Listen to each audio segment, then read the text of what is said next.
భారతదేశాన్ని స్వాతంత్రం తీసుకొచ్చింది కూడా సోనియా గాంధీ చెప్తున్నాడు.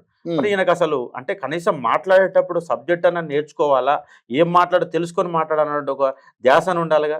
అది ఏదీ లేకుండా ఇగో త్వరలో ఇస్తాం, 60,000 ఇచ్చినాం, 60,000 ఒక మంత్రి అంటే, కొన్ని 50,000 ఒక మంత్రి అంటే, 70,000 ఒక మంత్రి అంటే, ఆ 1,00,000 ఉద్యోగాలు అయిపోయినని చెప్పేసి మరొక మంత్రి అంటాడు. అసలు మీరు ఒక్క నోటిఫికేషన్ చేయకుండా ఎన్ని ఉద్యోగాలు ఎట్లా నింపారు? మళ్ళీ ఏమన్నాడు, స్థానిక సంస్థ ఎన్నికల కంటే ముందు మీరు ప్రశాంతంగా చదువుకోండి, 40,000 ఉద్యోగాలకు సంబంధించి ప్రకటన చేస్తామని చెప్పారు. మరి ఎప్పుడు చేస్తారు ప్రకటన?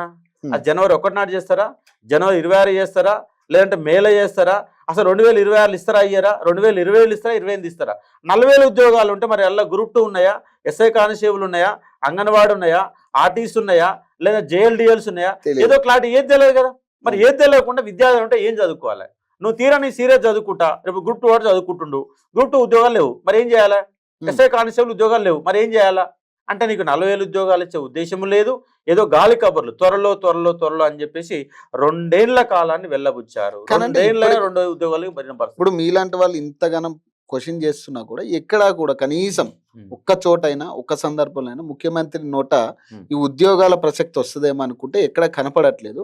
అది కూడా మీలాంటి వాళ్ళందరినీ కూడా ఒక పార్టీ ఎజెండాతో వీళ్ళు తయారయ్యి ఒక గుంపు తయారైందని ఆయన ఏదో కొన్ని సందర్భాల్లో మాట్లాడడం జరిగింది. అంటే మీరేం చెప్తారంటే బేసిక్గా ఆయన ప్రశ్నించినందుకో లేకపోతే ఉద్యోగాలు ఇస్తానన్నందుక ఇవ్వమన్నందుక కానీ ఆయన మాట్లాడే విధానం మొత్తం కూడా మిమ్మల్ని ప్రతిపక్షాలకు రుద్దే ప్రయత్నం చేస్తా ఉన్నారు.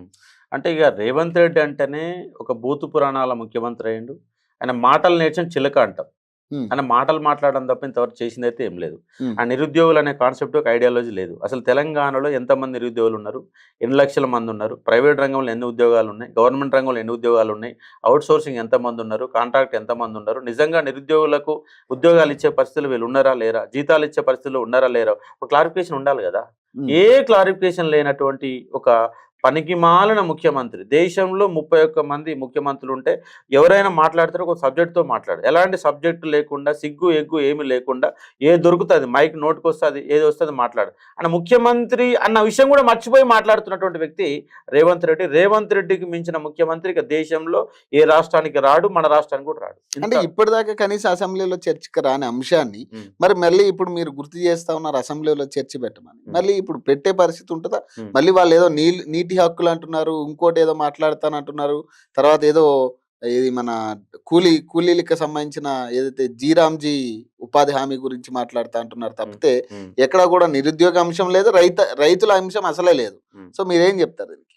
అందుకే నిరుద్యోగుల్లో కూడా చైతన్యం రావాలా. ఈడ్చి కొడితే జాడపత్త లేకుండా పోతున్నట్టు